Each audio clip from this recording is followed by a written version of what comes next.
What if the northern lights weren't just light, but the visible breath of a dying planet, and you were the only one who could hear its final song?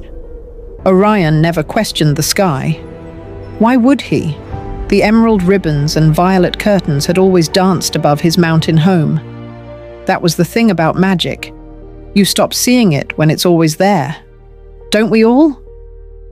He found her on the highest peak, Aurora, a fragment of the sky itself, a wispy, fox-like shape, woven from living light. She was the planet's mood, made manifest, and she was terrified. "We are untuning," she whispered, not with voice, but with feeling, a vibration that hummed through Orion's whiskers and settled deep in his bones. The magnetic field that held the world together was fading. Soon, the silence would be permanent. The cosmos would forget this little blue world ever sang at all. The world was holding its breath. The descent began at sunrise. They had until sunset. The tunnels weren't empty, they were guarded. The first obstacle came within an hour. A chasm of crystallized sound, a frozen waterfall of harmonic energy that had solidified into jagged, razor-sharp spears. One wrong step, and the vibrations would shatter the ice beneath them. Orion's whiskers twitched, sensing the frequencies. His paws found the rhythm, dancing across notes that only he could hear. He made it across, barely, but Aurora didn't. She flickered mid-leap, her form destabilizing. She was growing weaker. The deeper they went, the more the planet's corrupted frequencies drained her light. "Leave me," she whispered, her voice cracking like fractured glass. "I'm just a mood, Orion. A fleeting thought of the planet. I was never meant to last." He refused. He wouldn't lose her. Not now. Not when the planet's song was still within reach. He gathered her, a fragile bundle of dying light, and pressed on. But the path was guarded.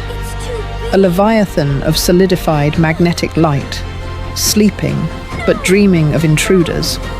One wrong step, and its dream would become a nightmare. Orion had to listen, not with his ears, with his paws, with his soul. Every stone was a note, every silence was a warning. He stepped. The giant stirred. He froze. The world held its breath. The giant settled, its eye closed. The dream resumed. Orion moved on, faster now, driven by a desperate hope. And then, he saw it. The Vibrational Nexus. But it wasn't silent. It was screaming. A dissonant, chaotic wail erupted from the Nexus, a corrupted frequency that physically repelled Orion, forcing him back. The corruption had taken root. Black, crystalline tendrils spiderwebbed across the chamber, strangling the harmonic energy. The song was being devoured, and if it died, the planet would follow. Orion tried to approach. The noise hit him like a physical blow. He staggered, blood trickling from his nose. He couldn't get close. The Nexus was poisoning itself. That was when Aurora stirred. Her light flickered, then blazed. A sudden, defiant burst of brilliance. "I can burn it away," she said, her voice steady for the first time. "But I'll burn with it. I'll become the corruption's fuel. I'll be gone." And then, he understood. The Nexus wasn't just a place. It was a memory. A song that had been sung so long ago, the planet had forgotten its own melody. But Orion hadn't. His senses, so sharp, so observant, were not a gift from nature. They were a beacon, a compass that had been guiding him here his entire life. He was the listener, the one who could remind the planet what it sounded like. He stepped forward. The corruption screamed. The dissonance clawed at his mind. But he didn't fight it. He listened, and he began to sing. Not a song he'd learned, not a melody he'd heard. It was older than that. It was the vibration of the universe itself, the frequency that had hummed through his bones since the first breath of creation. He sang it with his whole being, every whisker, every hair, every fiber of his soul. And slowly, impossibly, the dissonance began to quiet, his first glimpse of the northern lights. The night he was just a cub, sitting on the mountain peak with his mother, watching the emerald ribbons dance across the sky. Her warmth beside him, her gentle voice. That moment of perfect, unblemished wonder. He gave it all to the Nexus. The memory blazed through the chamber like a supernova. The corruption shattered, the dissonance dissolved, and the planet remembered.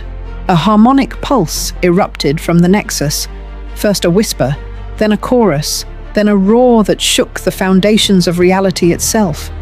The walls vibrated, the cavern glowed with impossible colors, and above them, miles away, the northern lights blazed back to life, fiercer, more beautiful, more alive than ever before. She faded into the sky, a grateful flicker of light before she rejoined the cosmic dance. Orion emerged from the mountain into a world that had been healed. The stars were brighter, the air was sweeter, and above him, the northern lights danced with a rhythm that felt like a heartbeat. He sat on the peak, alone, yet not lonely. His mind was quieter now. The constant hum of the universe had faded to a gentle whisper, but he could still feel it. The song, the connection, the knowledge that he was part of something vast and ancient and beautiful.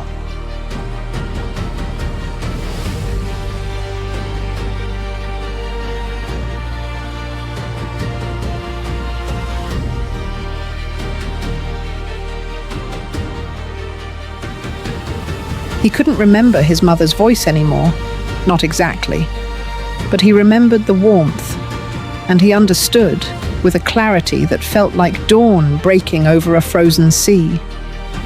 We are not separate from the universe.